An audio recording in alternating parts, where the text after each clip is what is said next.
श्री संदीप पटवाल जी। ये वॉलीबॉल का जो कोर्ट बना हुआ है, जहाँ पर पहाड़ों में चोटियों के बीच में कुछ ऐसे स्थान होते हैं जहाँ पर कि पैदल रास्ते पहले जंगलों में लोग भटक जाते थे। तो ये ऐसे स्थान होते थे जहाँ पर कुछ ना कुछ चढ़ावा, जैसे यहाँ पर आप देख सकते हैं बहुत सारे फूल वगैरह लोगों ने चढ़ा रखे हैं। और यहाँ पे माँ बनदेवी की पूजा, ये है वो झील जिसका हम लोग इंतजार कर रहे थे कि कब वो झील आएगी। तो अभी फाइनली इस झील के पास में हम पहुंच चुके हैं और चलताल के नाम से इस झील को जाना जाता है। हेलो दोस्तों, नमस्कार, कैसे हो आप लोग। सबसे पहले आप सभी को जन्माष्टमी की हार्दिक शुभकामनाएं। और दोस्तों, आज हम जा रहे हैं जन्माष्टमी के शुभ अवसर पर गढ़वाल की विश्व प्रसिद्ध झील, जिसको कि सुपताल झलताल के नाम से जाना जाता है।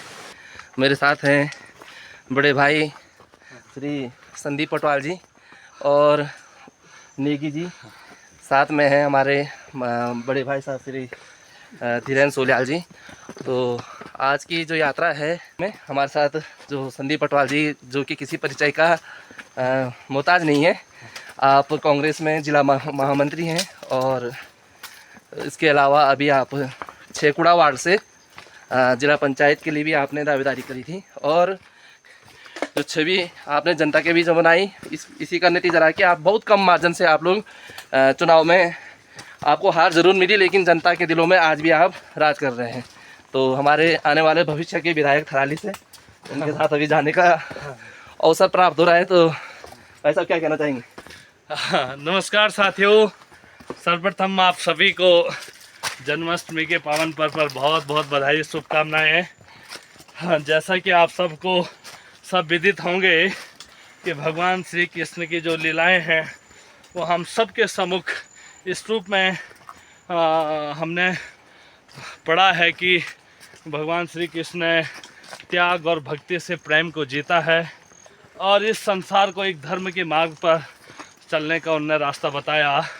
और उनका जो जीवन रहा वह आप सब लोग वाकिफ़ हैं कि बड़े मधुर के प्रेमी थे और उन्होंने एक पूरे संसार को एक भक्ति का मार्ग दिखाने का काम किया। तो आप सबको पुनः बहुत बहुत शुभकामनाएं, बधाई। साहब जी प्रणाम। प्रणाम। और ठीक है।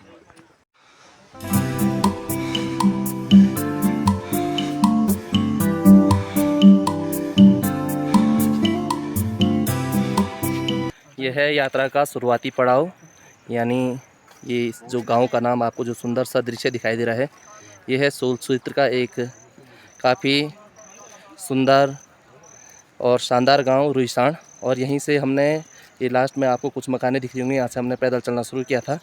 और अभी लगभग आधा किलोमीटर हम लोग पैदल दूरी तय कर चुके हैं और लगभग 4 किलोमीटर और हमने सुपताल और झलताल के लिए जाना है। तो अभी देख सकते हैं आप लोग, आगे देख रहे होंगे कई लोग हैं जो इस यात्रा को आज कर रहे हैं, क्योंकि कृष्ण जन्माष्टमी का विशाल मेला वहाँ पर लगता है। तो उसी के लिए सारे लोग वहाँ पे जा रहे हैं।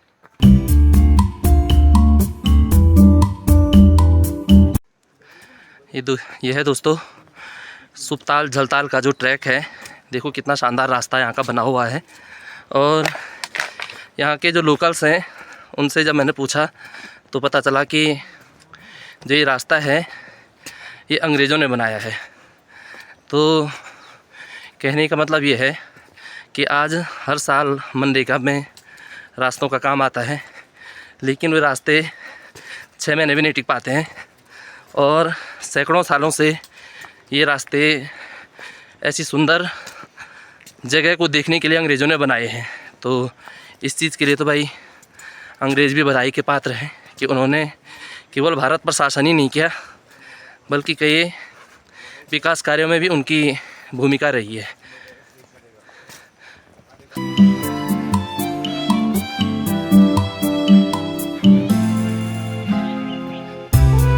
दोस्तों, जिस रास्ते पर अभी हम चल रहे हैं ये पैदल ट्रैक है। यहाँ से जो थराली क्षेत्र है, थराली क्षेत्र से जो नंदानगर घाट का जो एरिया है वहाँ तक जाने के लिए, यानी नंदानगर घाट यहाँ से महज 8 से 10 किलोमीटर पड़ता है। जबकि हम सड़क के रास्ते अगर थराली होते हुए सोलडुंगरी क्षेत्र में पहुँचते हैं तो लगभग हमें 100 किलोमीटर की दूरी तय करनी पड़ती है। तो कहीं ना कहीं आज हमारे पास तमाम गूगल मैप, सैटेलाइट होने के बावजूद भी हम सही रास्तों का आवाजाही के लिए चयन नहीं कर पाते हैं। लेकिन उस ज़माने के जो मानचित्रकार थे, प्रारूपकार थे, वो इस तरह के रास्ते बनाते थे जहाँ पर कि दुर्घटनाओं की संभावनाएं बहुत कम होती थी और दूरी भी बहुत कम होती थी। तो आप मान सकते हैं कि यहाँ से जो रुईसाण है, रुईसाण से नंदानगर घाट का, मैंने यहाँ के जो लोकल हैं उन्होंने मुझे बताया कि महज जो पैदल रास्ता है वो 8 से 10 किलोमीटर है। यानी इतना पैदल यहाँ से है, तो अगर गाड़ी से भी जाएंगे तो मुश्किल से 30 किलोमीटर की सड़क और बननी है। यहाँ से जो नंदानगर घाट का जो रास्ता है ये बन सकता है। हालांकि उसमें कई स्थानीय लोगों की अड़चनें भी आती ही हैं, क्योंकि लोग ज़मीन से जुड़े हुए हैं। कोई नहीं चाहता है कि हमारे खेत कटे, हमारे खलिहान नष्ट हों, तो ये भी एक कारण हो सकता है। लेकिन मैं बात करना चाहता हूँ उस ज़माने के जो सर्वेयर थे, जो उस ज़माने के जो मानचित्रकार थे, उन्होंने बहुत अच्छा ट्रैक यहाँ पे बनाया। और इस रास्ते में मुझे जाने में कोई दिक्कत नहीं हो रही है, क्योंकि एक पहाड़ी की जो खड़ी चढ़ाई होती है वो इस रास्ते में नहीं है। देखो, एक बिल्कुल स्लोप वाला रास्ता है, पीछे आप देख सकते हैं, और बड़ी आसानी से यहाँ पर ट्रैकिंग की जा सकती है। तो आप लोगों को भी अगर आना है तो आप 2 रास्तों से यहाँ पे आ सकते हैं इस तालाब के लिए, इस झील के लिए। एक आप घाट बंगाली होते हुए आ सकते हैं, और दूसरा आप थराली से, सोरडुंगरी क्षेत्र से होते हुए, रुईसाण से होकर के आप यहाँ जा सकते हैं। अन्य भी कई रास्ते हैं, लेकिन मैं अभी केवल इन दोनों रास्तों की बात करूँगा।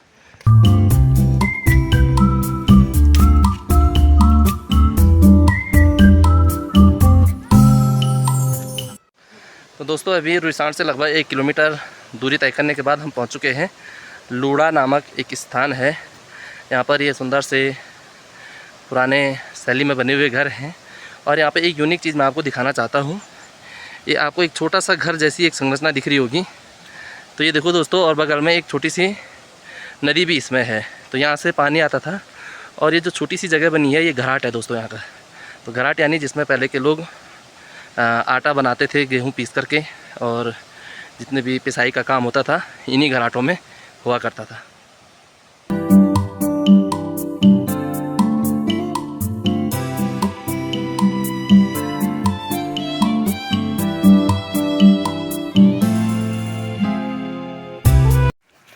तो दोस्तों, अभी हम पहुंच चुके हैं, ये विनायक धार है।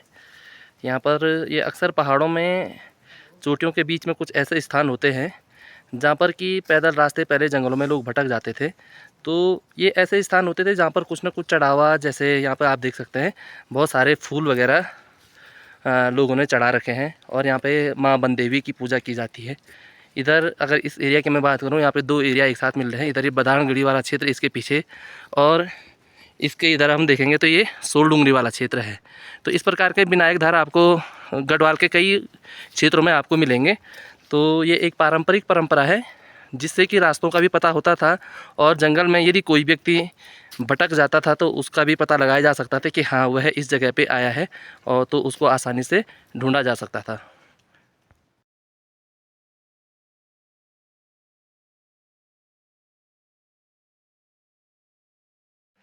मैं भी इस परंपरा का निर्वहन कर रहा हूँ। ये इस प्रकार की जो घास और फूल वगैरह है लोग यहाँ पे चढ़ा रहे हैं, तो मेरी तरफ से भी मैं माँ बंदेही के लिए इस तरह से। तो दोस्तों, ये भी परंपराओं का एक उदाहरण, जीता जागता उदाहरण है। तो ऐसी चीज़ें जिस समय की ऐसे गूगल मैप और ये सारी चीज़ें नहीं हुआ करती थी, तो लोग इस प्रकार से ढूंढ खोज करते थे अपने लोगों की।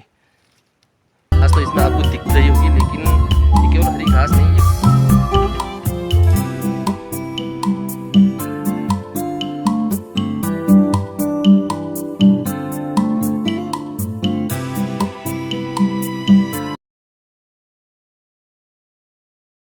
सोरडुंगरी क्षेत्र को हम क्रॉस कर चुके हैं, और यहाँ से अब हम जो नंदानगर घाट वाला जो एरिया है आप देख सकते हैं। अभी तक हम चढ़ाई चढ़ रहे थे, और अभी यहाँ से हमें थोड़ा सा डाउन जाना पड़ रहा है। हो सकता है थोड़ा बहुत ऐसे ही उतार चढ़ाव होगा, लेकिन अभी हम लगभग जो नंदानगर घाट है उसके एकदम टॉप में है।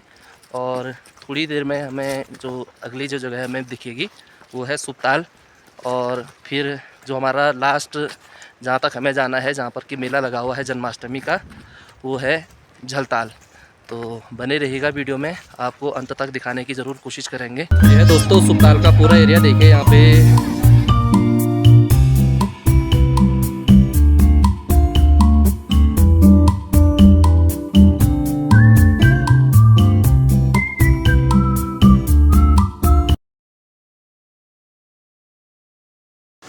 ये है दोस्तों अंग्रेज़ों के ज़माने का पुल। इसकी बुनियाद से ही आप लोग देख सकते हैं जिस तरीके से इसमें कलाकृति है, ये अंग्रेज़ों के ज़माने का पुल है और ये आज तक टिका हुआ है। और हमारे जो आजकल के जो पुल मनरेगा में या फिर किसी भी योजना से बनाए जाते हैं वो साल ज़्यादा से ज़्यादा 1 आध साल टिक पाते हैं। और इतने दुर्गम स्थानों में अंग्रेज़ों ने देखो कितना साल उस ज़माने के पुल बनाए हुए हैं और अभी तक ये सुरक्षित है। तो फाइनली मैं पहुँच चुका हूँ अभी सुल्तान।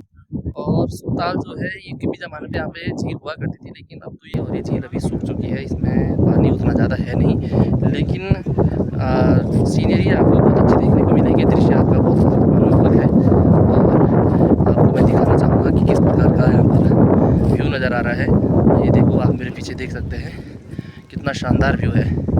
तो यह दोस्तों ये सुल्तान जो जगह है ये थराली विधानसभा क्षेत्र के अंतर्गत आती है और चमोली डिस्ट्रिक्ट में आता है। और इसके बाद आधा किलोमीटर शायद यहाँ के जो लोकल हैं वो बता रहे हैं यहाँ पर एक बड़ी झील भी है जिसको झलताल के नाम से जाना जाता है। तो वहाँ पे इसके बाद हम जाने वाले हैं।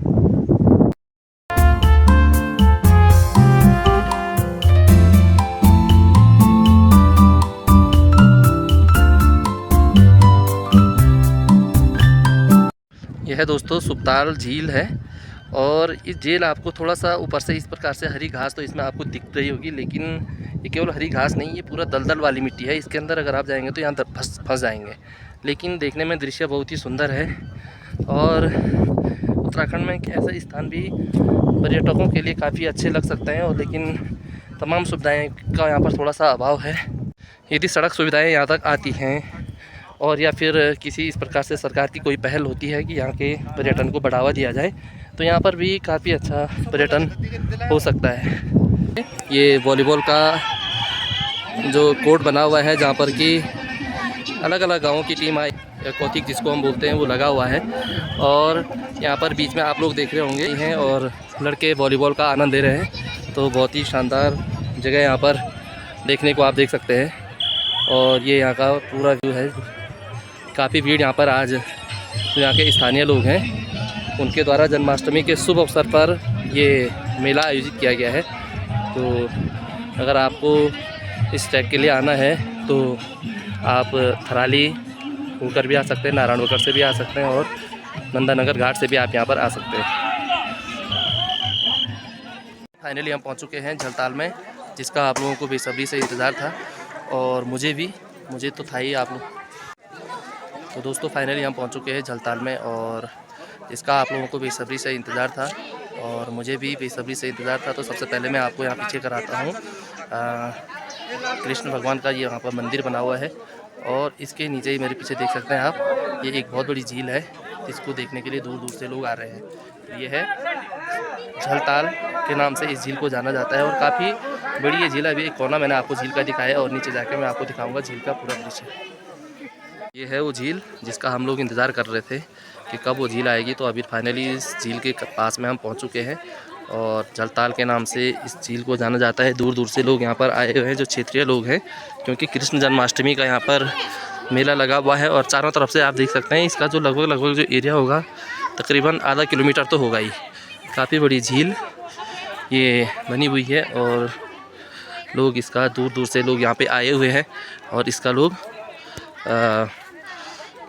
बड़े अच्छे मन से मतलब लोग इसको एंजॉय कर रहे हैं।